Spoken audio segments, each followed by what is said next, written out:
Welcome. You're not here by chance. This channel is a place where history finds its voice, and you just close your eyes. Let the night wrap around you like a forgotten story. Today, we will deal with the most fundamental aspects of politics. We'll talk about the foundations without which it is impossible to navigate this complex but extremely important field.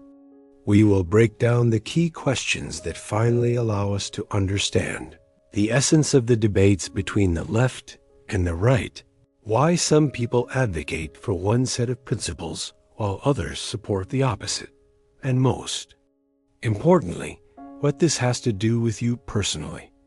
Many believe that politics is something distant and unnecessary, as if we live our lives here, while they, the politicians, are somewhere out there in power. Who became president?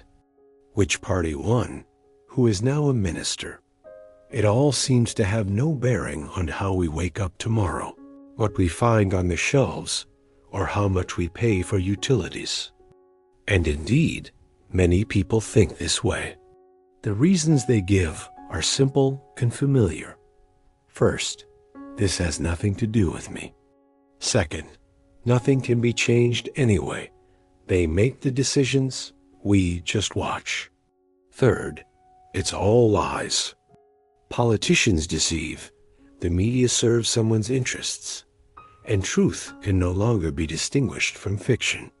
And this all may sound logical, but this position, precisely, is worth questioning that our ideas about the world shape our behavior. And the idea of "I'm on the sidelines" leads to silence. Silence, in turn, means consent. This has always been the case. It seemed so to Nicholas I, who once said, "In Russia, everything is silent. That means everything is fine." And as history shows, almost always this well-being turns out to be an illusion. Politics, no matter how much we try to fence ourselves off from it, touches us at every step. It's the water we drink, the air we breathe. It's the hospitals in our neighborhood and the kindergartens. It's the roads we drive on. It's the prices in the stores, the quality of service at the reception desk, that same electricity bill. It's the accessibility of education and healthcare. It's the ability to travel abroad, to access Wikipedia, to express an opinion, or conversely, to remain silent. All these details, that is politics. It is woven into the fabric of our daily lives. It's not abstract theory, it's a question of comfort, freedom, dignity, and the well-being of each of us. So the logic of "nothing will work out anyway" does not save. It paralyzes. After all, university, work, and a decent salary, those might not work out either. But if you don't try, don't take interest, don't try to understand, they definitely won't. Understanding politics is no more difficult than learning to write correctly. It takes effort, yes. It takes time, of course. But it's possible. The main thing is to start. And to remember two simple things. First, it's important to understand. Where do you stand? Are you for freedom or for order? For equality or for initiative? For entrepreneurs or for workers? Your worldview may be complex, ambiguous, but it's worth understanding yourself, especially if this has never been clear to you before. If so, then this episode is just for you. Second, we don't always need to know who is telling the truth. Sometimes it's enough to figure out who is definitely lying. That already gives you a foothold in the chaos of information. Interest in politics is not just a hobby.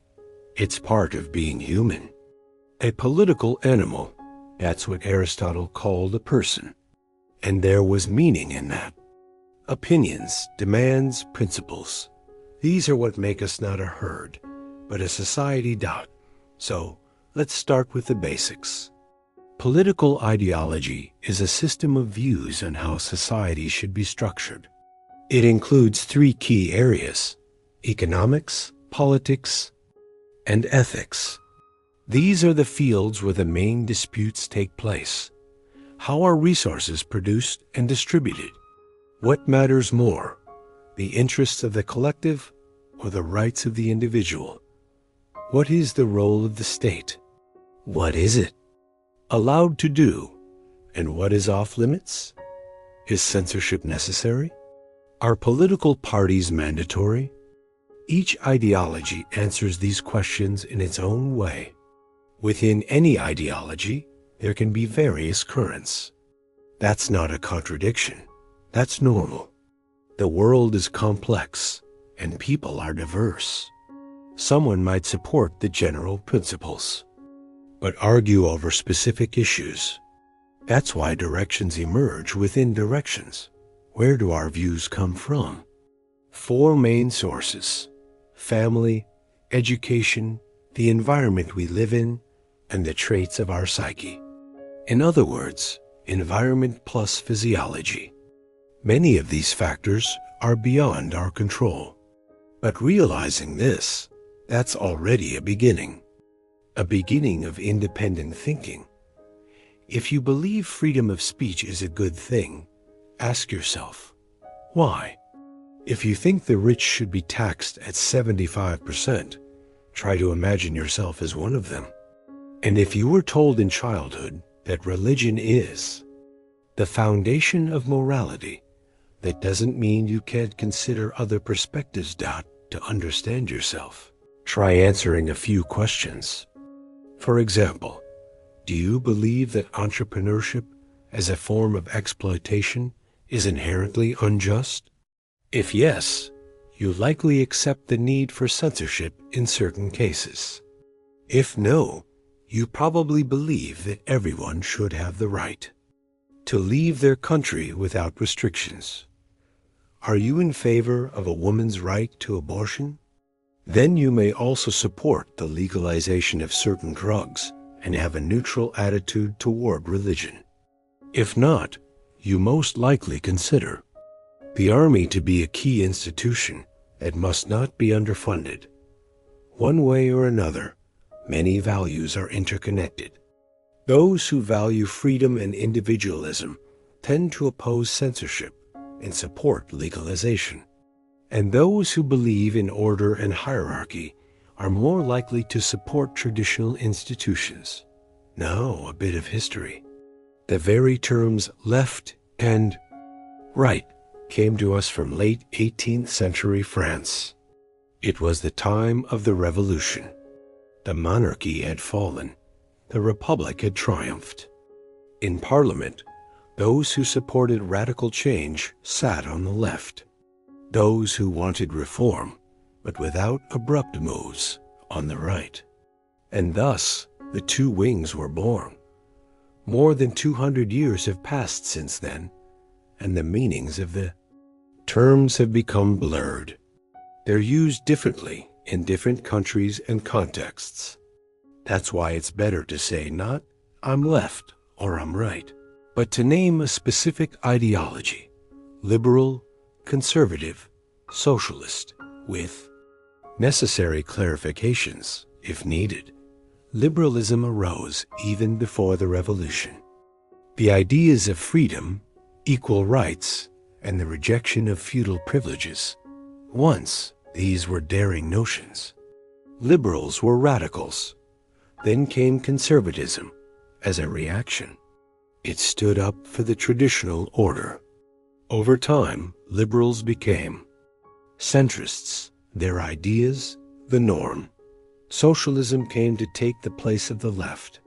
It was no longer only about freedoms, but also about equality.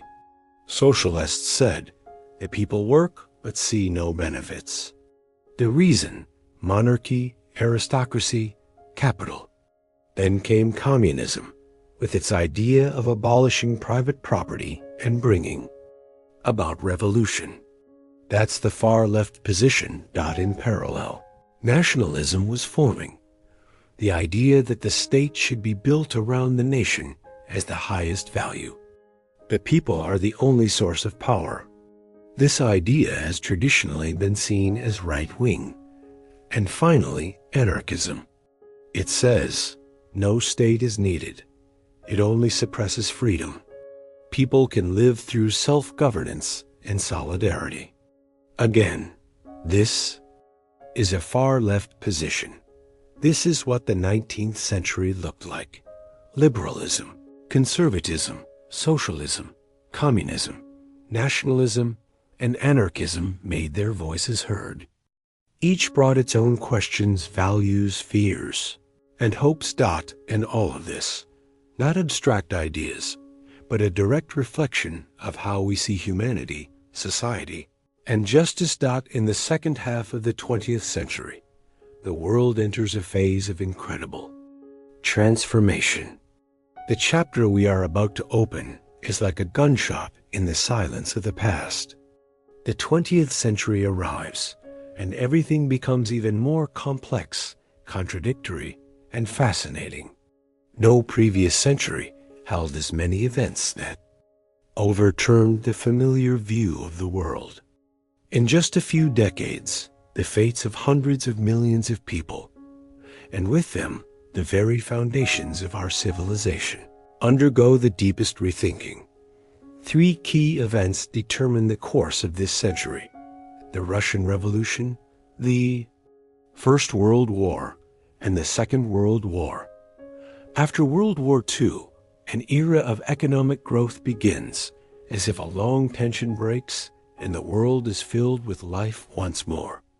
People return to their affairs, their work, their dreams, only to realize that the surrounding reality has changed. Power, the state, the economy, morality, all of it remains, but in an updated form. And all of it requires rethinking, not from scratch, but not in the old way either. As it seeks continuity, the new era borrows from the old only what still lives, reworks the rest, and adds something entirely new. The era demands a new perspective. The new left of the 20th century, much like their predecessors in the 19th, want to change the world. But now they are no longer fighting for the rights of the working class. The world has changed. Workers no longer appear powerless and disenfranchised. Compared to the 19th century, they live with much more dignity, both in daily life and in politics. The belief that they could be the driving force of transformation is also fading. In the 19th century, everything seemed obvious. The condition of workers was horrific, and the capitalists were to blame. People knew it, felt it, saw it, and rose up. But in the second half of the 20th century, the slogans of struggle began to lose their force. People were no longer ready to fight the bourgeoisie just because it was standing in the way of life, because life was already possible.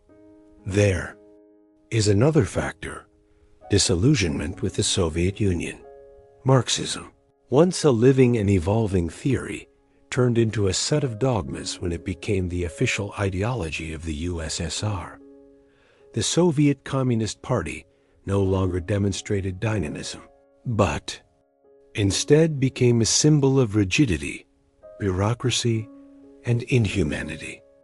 In 1956, when Khrushchev gave his speech about the cult of personality, it became clear, instead of freedom and equality, something resembling a religion had been built, with a new god at the center, bloody and cruel. This was not what people had hoped for, and so the new left began to speak about something else. They were concerned with racism, feminism, homophobia, consumer society, and the establishment. They no longer fought for the working class, but for those oppressed for other reasons. They stood for equal rights, so that women would not be considered inherently less intelligent, so that homosexuals could speak openly about themselves. so that everyone could have access to education and careers, regardless of their background. They didn't believe in elites, and thus demanded not representative, but direct democracy. They saw consumer society as a soulless void where human existence is reduced to constant purchasing. And against this backdrop, the new right emerged. On one hand, they spoke of the same things as their ideological ancestors: nation, tradition, hierarchy. But on the other hand, they stood against liberalism, and at times, their views unexpectedly aligned with the left. They were troubled by the Americanization of Europe. After the war, the United States became a global leader, and its influence was felt everywhere, in politics, culture, everyday life. The new right said, Europe is losing itself. It's turning into a second America. We must remember who we are, Europeans. We must revive the uniqueness, culture, and spirit of the old world. They were also disturbed by the presence of cultures of non-European origin, not people, cultures. The new right said, the mixing of cultures undermines national identity. But they did not call for destruction. On the contrary, minorities should preserve their cultures, but without changing the culture of the host country. Humane separation, not forced assimilation. They opposed equality. In their view, people are born different, and society is inherently hierarchical. The pursuit of equality, they believed, destroys order. Orientation toward the elite, that, in their opinion, is the path to harmony, where everyone knows their place and feels their purpose. Paradoxically, the new right also criticized capitalism, not for its injustice, as the left did, but for its tendency to homogenize everything, destroying regional identities and erasing uniqueness. At the center of liberalism lie certain core values. The first is individualism. The individual is more important than any social group, family, nation, class. Every person is unique and should live according to their own understanding of life. The second is personal freedom. If everyone sees happiness in their own way, then everyone must have the opportunity to pursue it. My freedom ends where someone else's begins. The third is equality. All people are born equal and should be equal before the law, from the unemployed to the president. The fourth is tolerance. Since everyone is unique and equal, each person has the right to be heard. A true liberal would say, I disagree with every word you say, but I will defend to the death your right to say it. This is the foundation of free speech and pluralism, a multiplicity of views and approaches. From these values also flows the liberal view on economics. Classical liberalism advocates for non-intervention by the state. Everything should be regulated by the market. The state should act only as an arbiter that protects property. Free competition, minimal taxes, no subsidies or quotas. Everyone knows what they want, and if left unhindered, they will achieve it. But at the turn of the 19th and 20th centuries, social liberalism emerged. It preserved a belief in capitalism, but acknowledged its weaknesses. The market does not solve everything, and the poorest must be protected. That means free healthcare, education, and social benefits. This requires state intervention, something classical liberalism opposed. In the second half of the 20th century, this grew into a conflict between classical and social liberalism, and eventually the latter prevailed. But then came a new wave, neoliberalism. Here, once again, the individual is at the center. Their economic rights matter most. That means lower taxes, deregulation, elimination of subsidies. Everyone is on their own. If you lose your job, it's your fault. The state, it offers no assistance. Everything becomes a market. Friendship, education, family, even relationships, all become contracts. And every person becomes a business. If individualism, personal freedom, equality before the law, tolerance, and capitalism are close to your heart, you are a liberal. More precisely, a liberal in the classical sense. That is, you believe in freedom, but not in cancel culture or radical activism. But any ideology is a lens through which we view the world. It may be bright within that lens, but others see through different ones. Liberalism has its critics as well. First, individualism. Yes, personal freedom is important. But humans are social beings. We depend on one another. We are shaped by our communities. Individualism can lead to selfishness and destroy what makes us human. Care, sacrifice, empathy. Second, the protection of minorities. It is essential. But when the focus on minorities drowns out the voice of the majority, a distortion occurs. People begin to feel that their values no longer matter. And finally, tolerance. What should we do with those who preach violence and hatred? A true liberal would say, we must listen to them. But then, tolerance becomes a doorway for intolerance, and intolerance quickly prevails. This is the paradox of tolerance. In the second half of the 18th century and the first half of the 19th, a tremendous wave sweeps across Europe and America, the Industrial Revolution. Capitalism rapidly gains strength, cities grow, chimneys belch smoke, and the streets fill with new sounds. The roar of machines, the clatter of workers' boots, the rumble of carts loaded with coal and raw materials. This is the time when the world shifts from land to steel, from plow to machine, from village to factory. In practice, this means one thing: rapid urbanization. Large industrial enterprises emerge in cities. Along with them, jobs. Cheap factory. Goods appear, easily pushing craftsmen and small producers out of the market.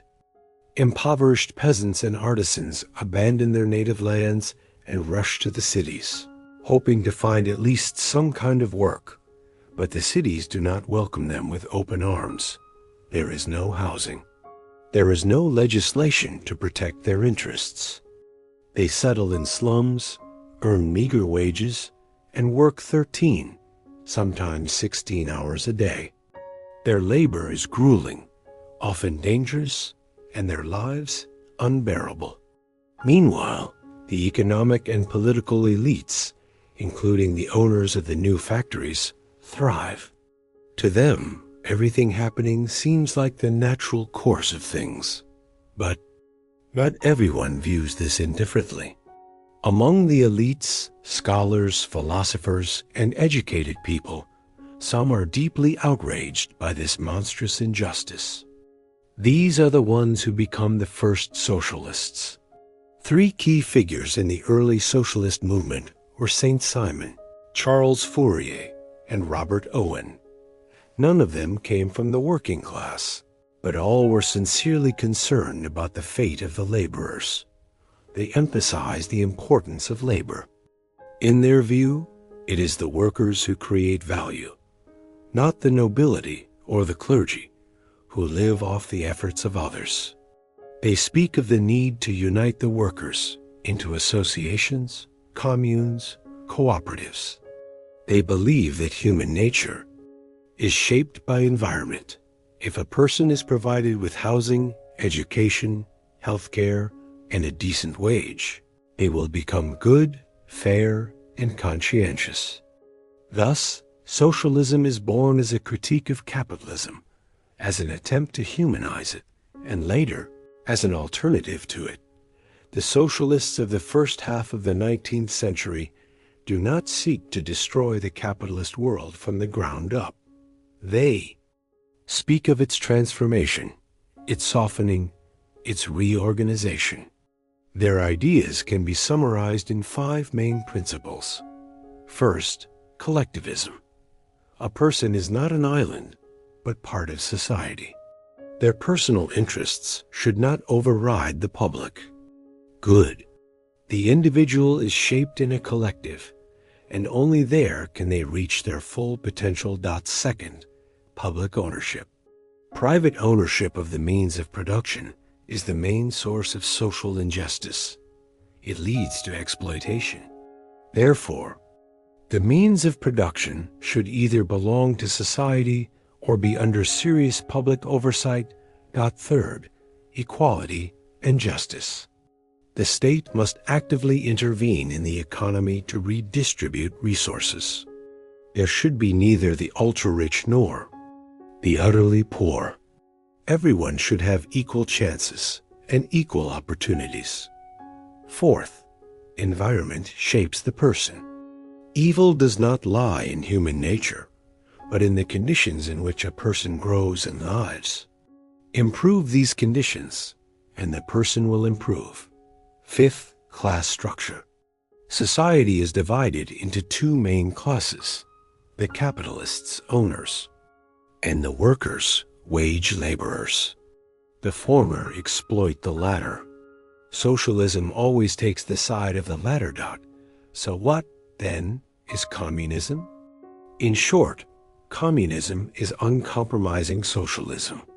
It is the development of the socialist idea, but in a more radical, rigid, and intransigent form.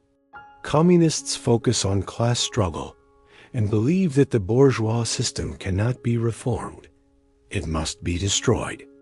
Private ownership of the means of production is an evil that must be eliminated completely. Capitalism is fundamentally unjust, and it must be replaced with another type of society, a classless one, where there is neither exploitation nor oppression. It is the communists who proclaim the inevitability of a proletarian revolution, after which a society must emerge in which each contributes according to ability and receives according to need, where there are no capitalists or poor, and all are equal and free. A society of justice, equality, and brotherhood. In the second half of the 19th century, a concept of social democracy appears. Since then, the distinction between social democrats and communists has persisted. They share common roots, but take different paths. Social democrats are moderates. They are not opposed to a market economy, but support its fair regulation. Communists are radicals. They seek the complete abolition of capitalism and the creation of a new system. In the eyes of a communist, a social democrat is a traitor to the working class. In the eyes of a social democrat, a communist is a dangerous fanatic prone to violence. In terms of the political spectrum, social democrats are center-left. They advocate for a welfare state, equal opportunity, accessible education and healthcare, and protection of workers' rights. Communists, on the other hand, are ultra-left. They reject compromise. They demand a fundamental transformation of society, the abolition of private property and the market. However, these ideas also attract criticism. First, socialism and communism are often confused. Even their supporters frequently use the terms interchangeably. This creates confusion. When people criticize one, they often mean the other as well. Second, criticism is directed not only at theory, but at practice, at what happened when socialist and communist ideas were put into action. This matters because between an idea and its implementation, there is always a chasm. Third, the market system has a key feature: feedback. Prices are information. They show what is scarce, what is in demand, how and where to direct resources. A state trying to replace the market ends up blind and deaf. It cannot grasp the whole system. Its decisions are delayed, often mistaken. The economy stalls. Forth. The idea of absolute equality and justice sounds beautiful, but humans are complex beings. We are not equal in ability, ambition, or work ethic. Attempts to forcibly equalize everyone, as history shows, almost always, lead to repression, to victims, to the suppression of individuality. The creation of a completely just society has repeatedly resulted in camps, tyranny, censorship, and ruin. Fifth, over the past 100 years, communists have repeatedly come to power. In every case, this was accompanied by tragedy, mass repression, famine, economic collapse, cultural destruction. One-party rule, suppression of dissent, personality cults, rewriting of history. These were the outcomes of the communist experiment. As for anarchism, its story is a curious one. On the one hand, anarchists are a kind of boogeyman for the general public. People fear them, see them as agitators of destruction and chaos. On the other hand, once one delves into the essence of anarchist thought, it begins to inspire respect, even sympathy. Contrary to the stereotype, anarchism is not about chaos or rebellion for its own sake. Anarchists do not call for destruction, simply for the sake of destruction. After all, it's obvious. No one can live in a world of total chaos. No one wants it. True anarchists speak of something else. They oppose coercion. They oppose authority that imposes itself. They reject a system in which a person is not free to choose, to think, to live according to conscience. And in that lies their key difference. Imposing your will on others always feels coarse and wrong. Many people need no elaborate theory to simply say, "Yes, I am against coercion." It seems like common sense. But here lies the key distinction.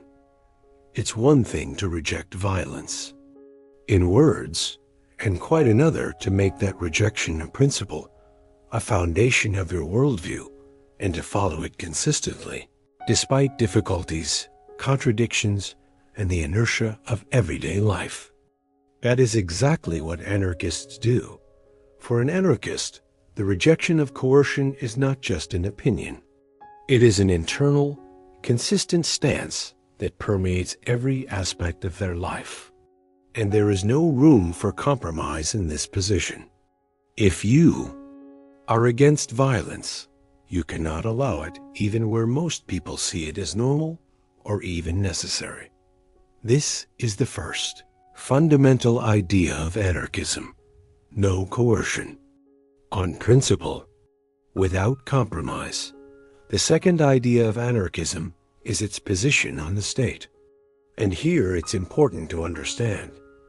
Anarchists do not oppose the state out of romantic fantasies about chaos or for the sake of experiment. Their arguments are not emotional. They are logical. The state, in their view, by its very nature, does not respect the individual. It arrests, restricts, punishes, regulates, demands, and commands. It collects taxes, sends people to war, imposes ideology through education and culture. And in all of this, one thing is ignored: the free will of the individual. A will that is never asked, only replaced by orders and norms. The third idea of anarchism is free association. In the absence of a state, people unite of their own will. They themselves decide whom to live with, by what rules, and according to what values.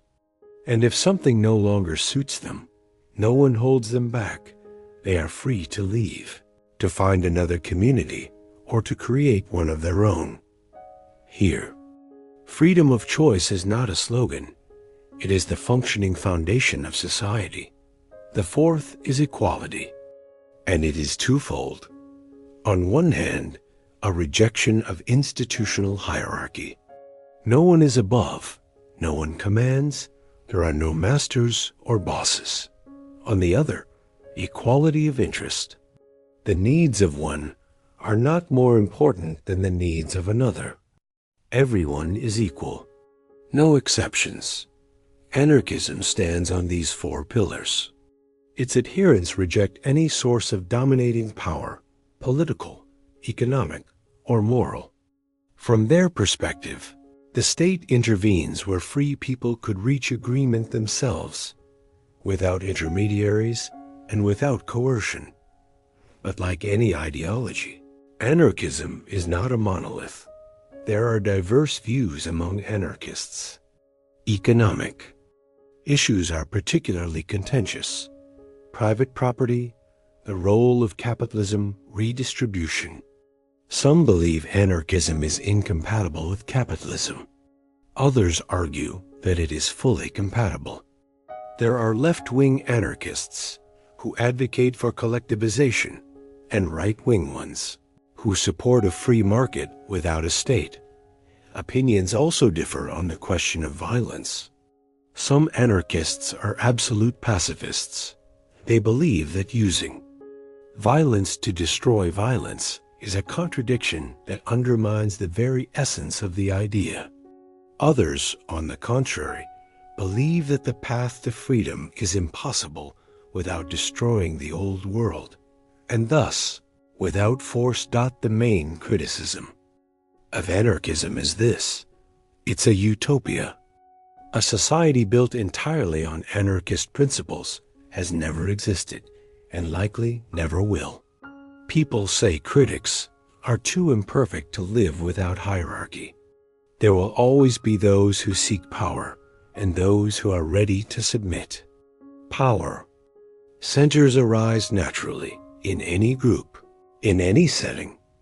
And even if we imagine a world without the state, how will the economy function? How will development occur? How will safety be ensured, disputes resolved, the vulnerable protected? All of this requires organization, and thus new forms of governance, which means the old problems will return under new names. And yet, anarchism does not disappear. It continues to inspire, to serve as a beacon, even if it remains unreachable. Now let us turn to another ideology, just as controversial, just as unsettling, and just as emotionally charged. We are speaking of nationalism. At the sound of this word, many immediately recall marches, slogans, aggression. But behind these images lies a whole spectrum of ideas, from moderate to radical. At the heart of nationalism lies the idea of collective identity. A person is part of a nation, not merely an individual. The nation is more than the sum of its citizens. It is a living organism, a cultural and historical subject. The first postulate of nationalism: the nation is primary. It is above the interests of individuals. The second, nations objectively exist. The world is divided, and each nation is unique, distinct from others. A Frenchman is not an Englishman. A Turk is not a Kurd. These differences cannot be erased. The third principle: a nation has the right to statehood, and moreover, it is the nation, not religion, class, or party, that is the sole legitimate source of power. The fourth: the nation is the highest value. Loyalty to it is the greatest virtue. National interest must stand above all others. Personal, familial, corporate. And finally, the question of self-identification. Who belongs to a nation and who doesn't? language, culture, history, and subjective feeling. If you feel yourself part of a nation, then you are. Nationalism comes in three forms: civic, ethnic, and extreme. Civic nationalism, or Western nationalism, emphasizes civil solidarity and participation. A nation includes all who live on its territory, respect its laws, and engage in its political life. This form is compatible with democracy, liberalism, and human rights. Here, the national idea does not divide, it unites, ethnic or cultural. Nationalism, on the other hand, is based on ideas of bloodline, historical, and spiritual continuity. A nation has its own destiny, culture, and mission. Its members are not merely citizens, but descendants of heroes, poets, soldiers. We are. Them ethnic nationalists say. This form leans toward isolation and superiority. We are special, and you are not. Hence comes arrogance, insularity, the desire to preserve purity. Extreme nationalism is no longer just an idea. It becomes a weapon. It transforms into a political regime. Fascism. Fascism is not just a slur. It is a specific ideology that emerged in Italy in the early 20th century. It promised to restore former greatness, inspired by the image of the Roman Empire and nostalgia for a glorious past. Fascism rejects liberalism. It despises individualism, personal freedom, and freedom of speech. What matters most is the nation as a single whole. Everything for the nation. Capitalism is permitted, but only under state control, where resources are directed not toward private gain, but toward the common good. Under fascism, the state becomes totalitarian. It controls everything. The military, education, culture, everyday life. Everything is regulated. Everyone is subordinate. Everyone has a designated place. No doubt, no hesitation. The hierarchy is strict and unchangeable. Fascism believes in a leader, in a ruler who leads the nation to greatness. He is its voice, its will, its face. Dissenters are enemies. They must be re-educated or destroyed, because they threaten unity. The ideal of fascists is empire, powerful, proud, great.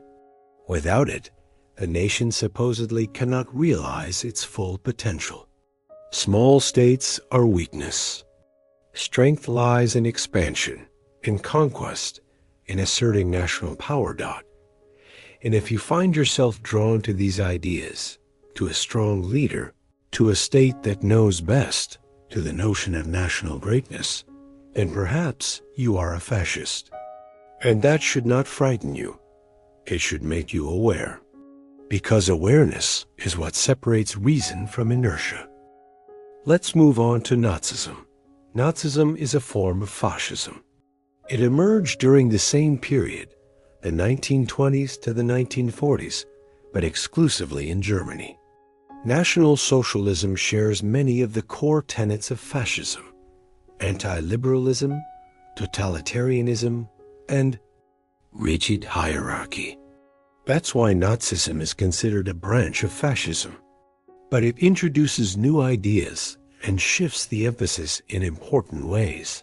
The main distinction lies in its ideas of racial superiority, racial struggle, and racial purity. Nazi ideology divides people into superior and inferior races. The superior ones are masters, the inferior ones are slaves. According to this worldview, all of history is a struggle for survival between these races. Nazis believed that these races were actually different biological species, and that mixing them leads to the degradation of the superior race, something they deemed unacceptable. The Nazis identified Aryans, Germanic peoples, and their direct descendants as the superior race. The inferior race, in their view, was the Semitic one, especially Jews. This leads to another defining feature of Nazism: anti-Semitism. Like the Italian fascists, Nazis opposed communism, pacifism, and liberalism. But not arbitrarily. They considered these doctrines to be inherently Jewish. Who was Karl Marx? What percentage of the Bolshevik Party was Jewish? Trotsky, Bronstein, Kamenev, Rosenfeld, Zinoviev, Say, Gersh, Aronovich. To them, communism was an ideology of the bourgeoisie, bankers and merchants, whom they regarded as predominantly Jewish. Pacifism, too, was seen as part of a Jewish conspiracy to lull the Aryans into passivity and merge with them. Nazis placed special emphasis on militarism and perpetual war. If history is a racial struggle, one must always be ready to fight. The cult of leadership was pushed to the extreme. In 1935, the propaganda film Triumph of the Will was released, in which Hess declared, "The party is Hitler. Hitler is Germany. Germany is Hitler." Thus, if you accept the basic principles of fascism, believe in racial struggle, and view Jews as the root of all evil, then you are a Nazi. But don't forget, critical reflection is essential. For any relatively sane person, fascism in all its forms is evil, and Nazism is absolute evil. These ideas are insane, and their implementation leads to bestial hatred, monstrous suffering, and the total dehumanization of individuals. Now, let's talk about libertarianism. This is a relatively young ideology that emerged in the second half of the 20th century, although its roots go back to the 19th century. World War II had a profound impact on humanity, prompting a rapid reevaluation of many ideas. In the latter half of the 20th century, we see the rise of new left-wing and right-wing movements, neoliberalism, and many other currents. Libertarianism is a unique blend of liberal and anarchist thought. We're already familiar with those ideologies, so we have a general idea of what this means. Libertarianism begins with a fundamental principle: individual freedom. Freedom is an absolute value that must not be compromised under any circumstances. The second key principle is the non-aggression principle. All human interactions must be voluntary. Anything done voluntarily or by mutual agreement without infringing on others' freedom or causing harm is considered good. Anything done against a person's will or without their consent is considered evil. Based on these principles, libertarianism calls for maximal political and economic freedom. What does this mean in practice? For example, military service must be voluntary. There is no conscription, not even during wartime, because conscription is coercion. A woman must have the right to an abortion because only she controls her own body. Government regulation of the economy is unacceptable, as it distorts competition. Taxes are theft because they are collected involuntarily. Drugs should be legalized because their use is a personal matter. Censorship is impermissible because it violates freedom of speech. These are the consistent applications of liberty and voluntary choice. Libertarianism breaks down into two major branches: anarcho-capitalism and minarchism. Their followers are very close ideologically, but they have disagreements, sometimes so strong that they become rivals. Anarcho-capitalists believe that the state and taxes are evil and should not exist at all.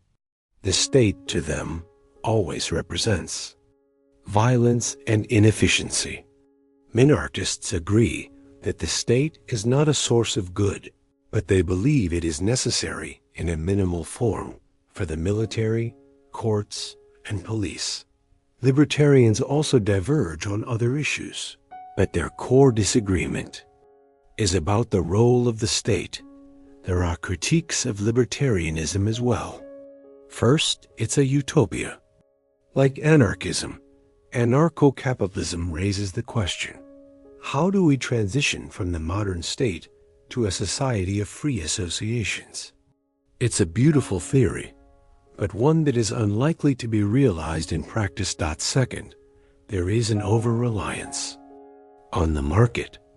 Libertarians are convinced that markets should not be regulated, that everything should be private and monetized, and that this will result in the greatest good for the greatest number. But many question whether this would lead to brutal exploitation and a host of social problems. No access to health care for the poor, the potential for legalized child brothels, the commodification of everything. The free market is not an innocent thing. Removing all restrictions and turning everything into a commodity inevitably clashes with criminal law and ethical boundaries. Now, let's talk about globalism and globalization. These terms are often confused, but they are not the same. Globalization is the objective process of integration and unification across economics, politics, culture, and other spheres. It occurs naturally as civilization develops, new communication, tools emerge, new regions are discovered, and trade and interaction increase. Globalization is a process that begins automatically with the emergence of our species and proceeds inevitably. Globalism, on the other hand, is an ideology, not a natural or objective process. It is another ism, like liberalism, socialism, fascism, or Nazism. Globalism is a political stance. So globalization simply exists and unfolds, while globalism is a belief system one may accept or reject. Globalism is an ideology one can support or oppose, admire or resent. At its core, it asserts that the interests of the entire world are more important than those of any single nation-state. This is a broad and abstract principle, but in practice, it translates into open borders, the removal of migration barriers, efforts to dilute national identity, and tolerance toward all religions, customs, minorities, and viewpoints. Globalism implies dominance over national structures, financial, political, cultural, and others, and ultimately leads toward the creation of a world government.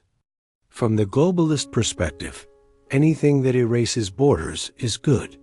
The ultimate goal is to create a kind of planetary family with no nation-states, and a world government acting in the interests of all humanity, ensuring that everyone is fed and clothed, eliminating war and hunger, distributing resources wisely and fairly, and fostering equal development across all regions, not just the privileged ones. The globalist slogan is, global problems require global solutions, and for that, we must act collectively, in unison.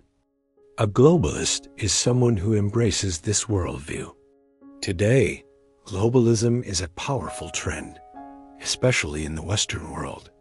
Examples include calls to accept more refugees and political figures advocating for open immigration. Political forces with globalist leanings include the U.S. Democratic Party and the UK's Labour Party. Opposing the globalists are nationalists or patriots, those who prioritize the interests and sovereignty of their own nation-state. A nation-state is a sovereign entity that manages its own internal affairs and does not accept external interference. It has its own government, judiciary, laws, military, police, president, and parliament, and all must answer to them. For nationalists, the uniqueness of the nation, its culture, and its history are paramount, and they aim to preserve national identity for future generations. A clear example of such a politician is Donald Trump with his slogan, "Make America Great Again." In today's world, the main conflicts between globalists and nationalists center around three major issues. Migration. Globalists advocate open borders and cultural blending, arguing that it enriches society. They are willing to accept migrants even when issues of crime or social strain arise, insisting that every nation has bad people. Nationalists, on the other hand, demand strict border controls, filtering, walls, deportations, and the preservation of national identity. Climate. Globalists believe climate change is a shared threat that demands international cooperation and global institutions to regulate nations' actions. Nationalists respond that they will only act in their own interests, since cutting production and emissions might hurt their economy, cause job losses, and impoverish their people. Trade. Globalists support minimal tariffs or none at all complete. Free trade. Nationalists prioritize their national economy and are willing to impose tariffs and restrictions if needed to protect domestic industries and sovereignty. A few important points to note. In modern politics, the labels left and right are losing significance.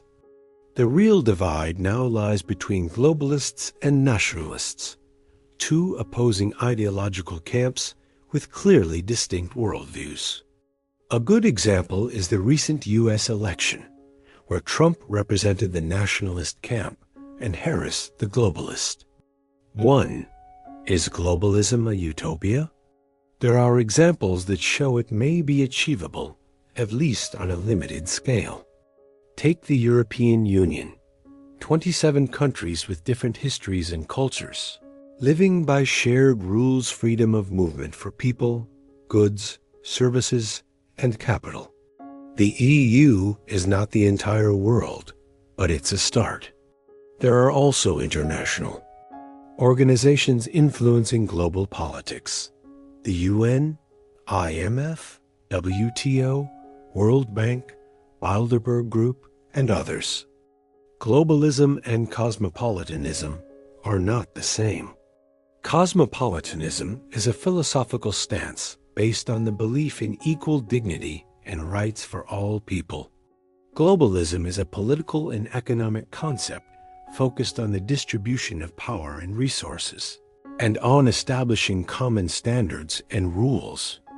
At first glance, globalism seems like a reasonable idea, but it also poses risks.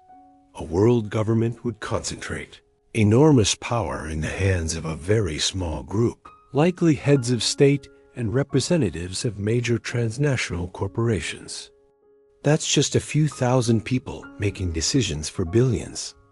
Such centralization raises serious concerns. As for the classic terms left and right, we can see from the US and Russian examples that these categories are becoming increasingly unclear. In the US, party identities have shifted. In the 19th century, the Democratic Party supported slavery, but today defends minority and women's rights.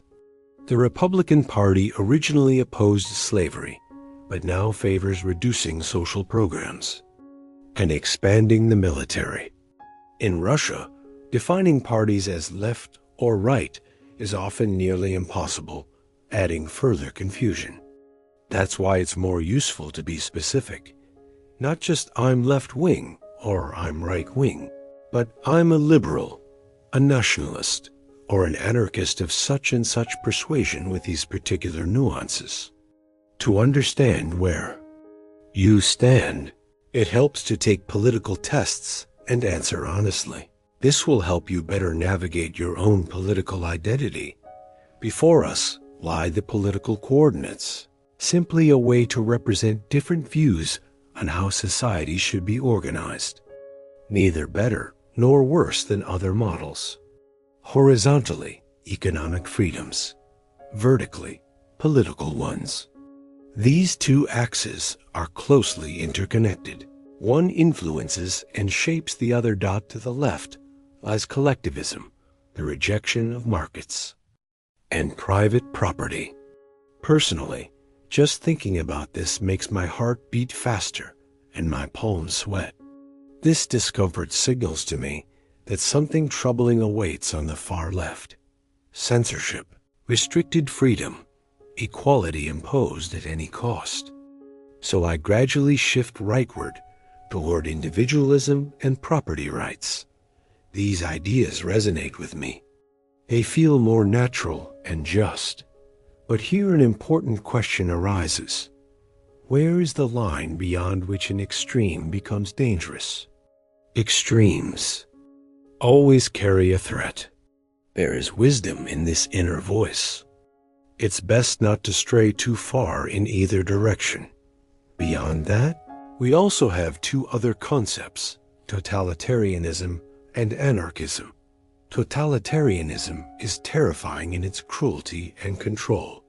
I'm wary of the state because I know how easily a person within its structures can turn into a faceless bureaucrat, and how often the state becomes repressive and inefficient. Yet to abandon the state entirely is a risky step. Without it, things might get much worse.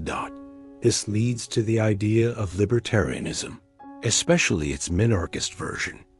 Where the state is minimal, there is a market economy and personal freedom, with no interference in private life or thought. Of course, this is an ideal, something to strive for, but in practice, there are always thousands of nuances. Everyone chooses for themselves where they fall along this axis. It's important to remember that most people are positioned in the center, within a small circle of moderation. If you find yourself too close to one of the extremes, or worse, at the very edge, your fate will not be easy. To centrists, you will often appear as a radical or even a fanatic, accused of wanting to suppress or destroy others. And in most cases, they will be partially right. You, in turn, will see them as narrow-minded or unserious. And in that, too, you will be partially right. A political regime is a way of organizing power and governing society. It determines how leaders are appointed, how power changes hands, and how involved the people are in governance. This is a vital topic that concerns everyone, because the political regime affects our dignity, our freedoms, and our sense of self. For a long time, power was held by one person or a small group, kings, emperors, aristocrats. They did as they pleased and bore no responsibility. Over time, this changed. More and more people began to participate in governance, a process called democratization. Before this, the people were silent performers, working, paying taxes, dying in wars, and having no voice. The classification of political regimes is a matter of debate, but most scholars divide them into democratic and non-democratic. Of course, some criticize this approach, arguing that it unfairly portrays democracy as an ideal and everything else as a deviation. But the classification is convenient and reasonably objective. So what makes a democracy a democracy? First and foremost, the people are the sole source of power. But that sounds abstract. The concrete expression of this is elections. It is through them that we choose those who will govern our country, cities, and regions. Elections are not just a formality. They are the key mechanism connecting government and society. What matters is the fairness of elections, the presence of multiple candidates, competition among them, and the absence of manipulation. Democracy implies openness and contestability. We often hear about liberal democracy, a form of democracy where elections are combined with the rule of law, separation of powers, protection of private property, freedom of speech and conscience, and tolerance. Liberal democracy, if not an ideal, is the best political system we currently know. In it, power is accountable to the people. Representatives can be replaced, and if they fail to meet expectations, they can lose power. Separation. Oath powers guards against despotism. The rule of law protects against bureaucratic arbitrariness. Here, you can freely express your thoughts, change your place of residence, start a business without fear of repression. However, liberal democracy has its own challenges. First, the quality of the voter. Every adult has the right to vote, regardless of their education, intellect, or experience. As a result, the vote of a well-informed person equals that of someone less prepared, and often, the majority of voters aren't deeply engaged with politics, don't study laws or platforms, and are easily influenced. Second, the power of capital. Money grants influence, and those who control large resources can shape the state. On the surface, parties and leaders change, but the core structure remains the same. This is often referred to as the dictatorship of the bourgeoisie. The left, meanwhile, is totalitarianism, a phenomenon of the 20th century. It was not typical of ancient or medieval regimes. Today, North Korea remains the only vivid example. Mussolini, the creator of the first totalitarian state, summed it up. Everything within the state, nothing outside the state, nothing against the state. In a totalitarian regime, there is no room for opposition, free speech, or fair elections. All of that is seen as a threat. There is only one party, one leader, a supreme figure ready to use violence against dissenters. An official ideology is mandatory, explaining the meaning of life, identifying enemies and allies, and prescribing behavioral norms. To make millions follow an ideology, propaganda and terror are used. Schools, media, and culture serve as tools for enforcing a single point of view. Those who disagree are stripped of freedom, property, or life. Totalitarianism requires modern technology, radio, television, transport, automatic weapons to control the masses and suppress resistance efficiently. To recognize a totalitarian regime, all the key features must be present. Official ideology, propaganda, a single party with a leader, total control over information, and ruthless violence against dissenters. Totalitarian regimes don't hide their nature. They openly suppress opposition and don't pretend to be democracies. A hybrid regime is a new type of authoritarianism. It differs from traditional authoritarianism by preserving some elements of democracy, but in a diminished form. In hybrid regimes, there may be nominally independent courts, a parliament, with multiple parties and elections, but these are often just for show. Authoritarianism is marked by the absence of an official ideology. The state says, live as you wish, just don't interfere in politics or threaten the authorities. In such systems, leadership usually changes with the autocrat, and succession is uncertain. Hybrid regimes blend features of democracy and totalitarianism, creating an illusion of freedom. While power remains centralized and uncheckable, the defining feature of hybrid regimes is that parliamentary parties, despite their visible differences, often act in unison. Opposition parties, which in theory should criticize the ruling power and offer an alternative, often turn out to be part of the same system, merely posing as opposition. This becomes clear when you observe how they vote and what they say. If they never directly criticize the president, an individual with a name, surname, and real power, or if they vote in alignment with the ruling party even after voicing criticism, then they are not a genuine opposition, but actors playing the role in hybrid regimes. The courts are not independent. High-ranking officials or members of the security apparatus may pressure judges into issuing rulings that serve the interests of those in power, be it imprisonment, a fine, or an acquittal, regardless of the person's actual guilt. Another feature is the entrenchment of power. If elections are held regularly for years, but the same individuals and parties remain in key positions, it's a sign that something is wrong. Unlike in totalitarianism, where opposition is outlawed, mass terror reigns, censorship is absolute, and an official ideology is imposed. Hybrid regimes either bar independent politicians from power altogether, or allow only a token presence, a few deputies, one governor at most, or none at all. This gives rise to what's known as the non-systemic opposition.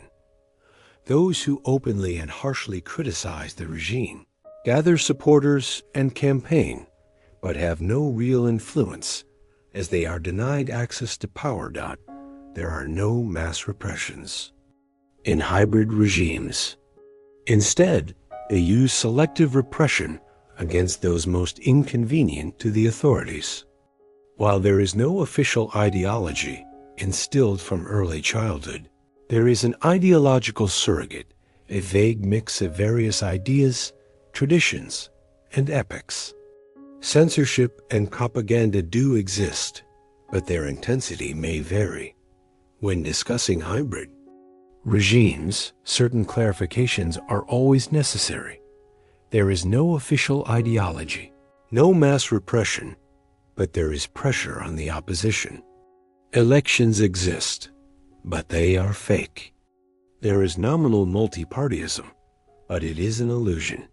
Now, let us go back to the emergence of Homo sapiens. At first, humans lived in small groups, surviving through hunting and gathering. These groups sometimes clashed or allied, but under such conditions the state could not emerge. Resources were scarce, survival was a constant concern, and there was no production. Imagine a society of 50 to 200 people who cannot produce food and depend on what they hunt or gather. Every day is a struggle for life. Over time, humanity learns agriculture and animal husbandry, which becomes the key condition for the formation of the state. Once people can grow crops and raise animals, food surpluses appear enough to feed everyone and build reserves. This allows them to settle, build homes, and plan months or years ahead. But new problems arise. From time to time, such settlements are raided by those who do not farm, but live by plundering. Eventually, the raiders realize it is more profitable not to attack and leave, but to stay, subjugate the farmers, and take a portion of their yield regularly. They hold the power, and if they can maintain it, within a few generations the system becomes normalized. Those who wield weapons in force transform from outsiders and marauders into the nobility, the lawful elite. They stop committing mass killings and rapes and become part of society, live in special dwellings, and their authority is legitimized by myths and laws. Dissenters are punished severely. Paramilitary groups are formed to maintain order. Thus, the state emerges a system of organized and deliberate violence aimed at economic exploitation. The state is not an abstract notion, but a network of specific individuals. bureaucrats of the executive, legislative, and judicial branches, security agents, police, intelligence officers, military personnel. It is a concrete president with a biography, a speech style, and specific ministers, generals, judges, and government employees, the police officer monitoring a protest, or the official receiving your documents. These are all parts of the state. Understanding that the state is made up of individuals with flaws changes how we see it. People differ, but everyone has weaknesses. Some lie, others can't take criticism, some feel superior to others, and some will do anything for power. When such individuals become part of the state, their flaws remain, but now they have authority, and impunity flaws can manifest on a broader scale. The higher the office, the greater the temptation. Censorship refers to the system of information control in the broadest sense. Media, politics, public speech, art, cinema, the internet. Censorship emerges when a group of people holds power and wealth and wants to protect their position. They act in the name of society, the state, or God, justifying censorship as necessary for security, combating extremism, or protecting children. Censorship advocates believe that by banning films, books, or parties, the state becomes stronger, conflicts are reduced, and harmful ideas are kept from the public. Yet throughout history, censorship has never saved a regime from moral decay. All governments that relied on censorship eventually fell. Their banned books, music, and ideas became accessible, and the world did not collapse. As for censorship and quality censors are rarely experts in art. Their interest lies in ideology and politics. They reject films and books that do not align with the political agenda, even if they are brilliant, and approve mediocre works if they are ideologically correct. As a result, the talented, the thoughtful, and the free-minded suffer, while the public is left with diluted and distorted versions. The real winners are sycophants, mediocrity, and those in power who sanction censorship to hide the truth and protect their positions. In the 21st century, the issue of political censorship should no longer be debated seriously. Historical experience shows clearly that censorship brings suffering, reinforces injustice, solves nothing, and saves no one. It merely conceals problems. It was only in the 20th century that people began studying censorship systematically. Today, propaganda is well understood, how it works, how to recognize it, and how to resist it. The first thing that comes to mind when we hear propaganda is lies, but to equate the two is a mistake. Lying is when you know for certain that something is white, but insist to everyone that it is black. In propaganda, such blatant lies do occur, but things are usually more complex. Propaganda is primarily about distorted information, omissions, manipulations, misleading generalizations, facts presented from only one perspective and framed as the sole truth. It includes rumors, exaggeration of certain stories, and complete silence about others, disinformation, and much more. The goal of propaganda is to shape public opinion. It is a tool for controlling the masses. Those who engage in it know exactly what they're doing and see it as a job, one that brings them money, fame, and influence. A propagandist has one main task: to prove by any means that their point of view is correct, that things are precisely as they say, without caveats or shades of gray. Often, propagandists try to justify the unjustifiable, to explain the inexplicable. Crimes, strange statements, regime mistakes, and present them in a positive light. Crimes become necessary measures to save the homeland. Propaganda is built on several core principles. First, emotionality. Propaganda is never cold. It is always hot, aimed at emotions.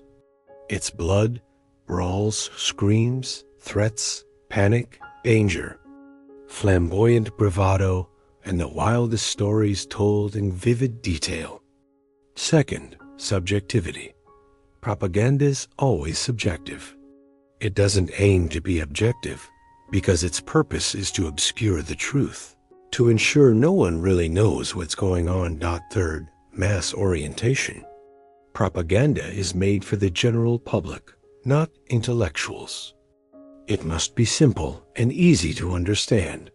Short, punchy phrases like, "Don't let the Jews fool you." Propaganda takes the form of caricatures, posters, images with minimal or no text, and today, memes that immediately explain everything: who is friend, who is foe, and what must be done. If a country is at war, new principles are added, such as, "We are not attacking anyone. We are only defending ourselves." Or, "All blame lies with the enemy. They did something wrong." Why does propaganda work so well? Judging by both history and our own time, it's because we humans are highly suggestible and prone to conformity. By nature, we depend on the opinions of the group we belong to, be it family, friends, or the workplace. If everyone around us shares one view, it becomes very difficult to resist. We are also deeply influenced by authority: experts, scientists, teachers, elders. The greater the authority, the stronger our obedience.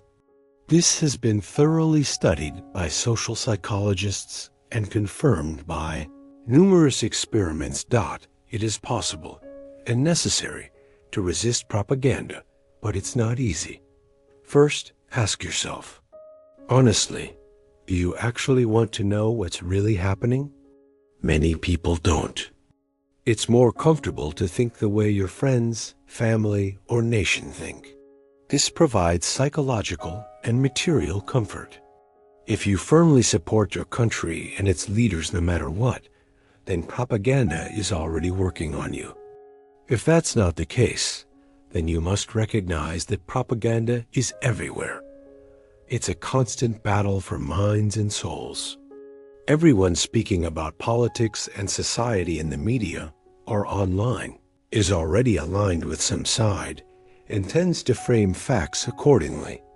When you read the news or listen to an expert, keep that in mind. Third, if you want the truth, but acknowledge that you are surrounded by propaganda, do this.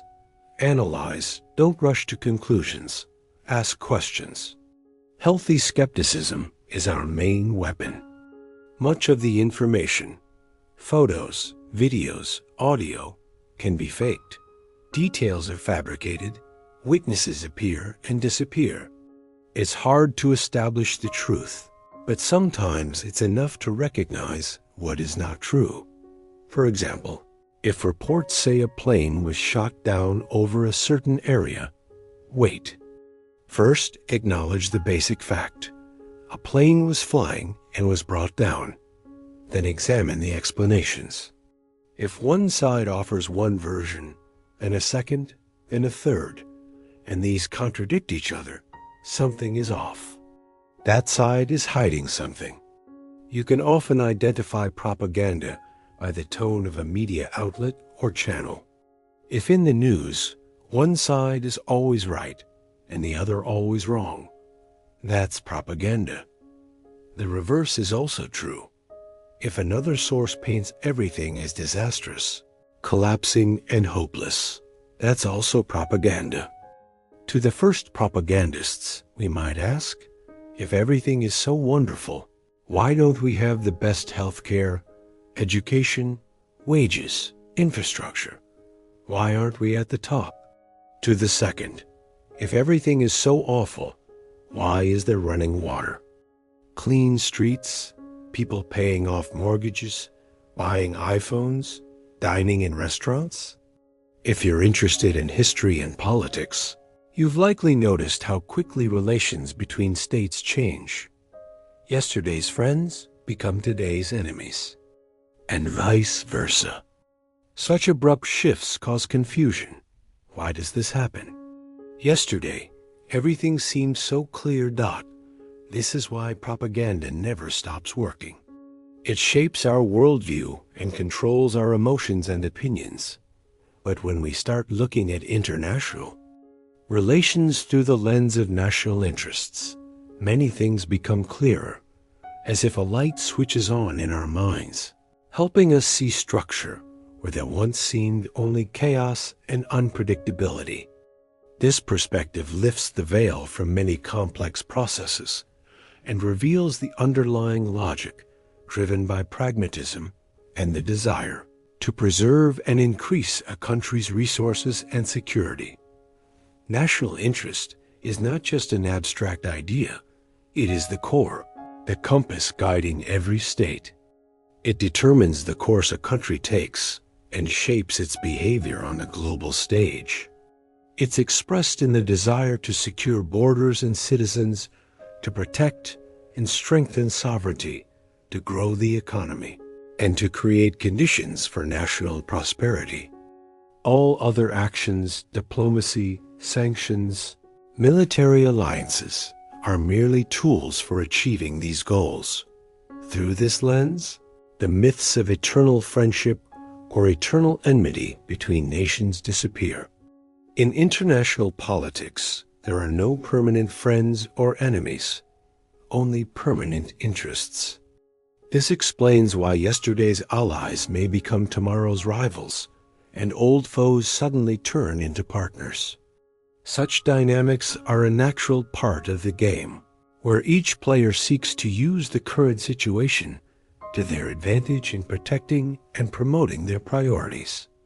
Take the 20th century, for example, a time of massive upheavals, dramatic changes, and global conflicts.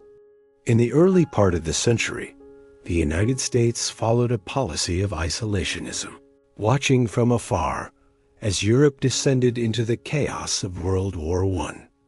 But when the conflict began to threaten not just Europe's stability, but also America's own security, the U.S. had to intervene, not out of altruism or friendship, but primarily to protect its national interests, to maintain security, economic health, and influence.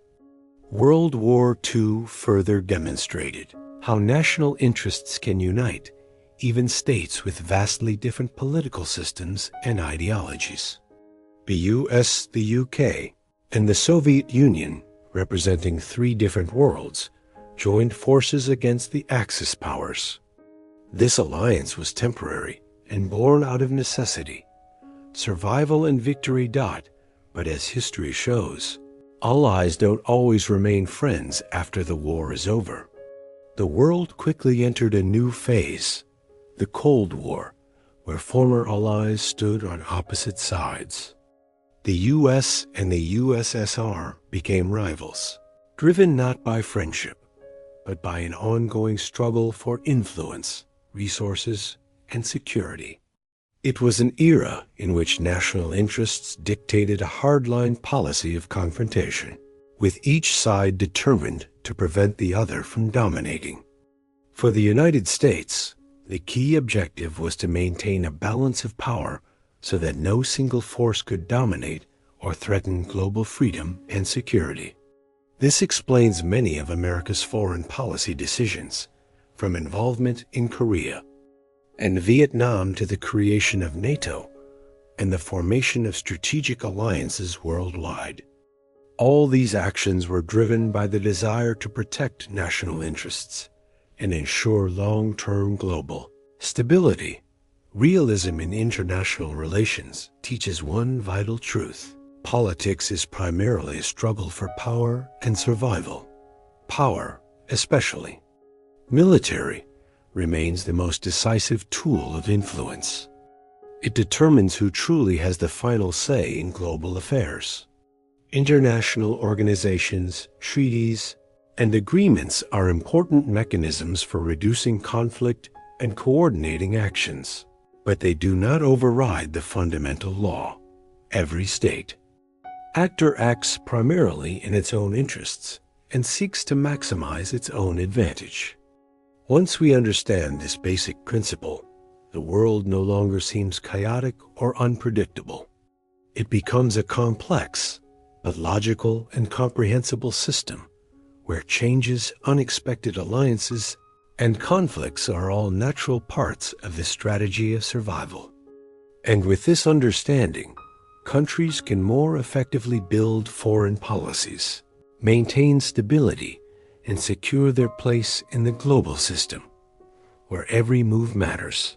And peace and security are the result of constant effort, wisdom, and readiness for any challenge. Thank you for staying with me and for taking an interest in topics as important as politics and international relations. This is a complex but incredibly fascinating world, and anyone who strives to understand it is already making a significant step forward. Keep asking questions, thinking critically, and broadening your horizons. It will always serve you well and help you navigate our shared future.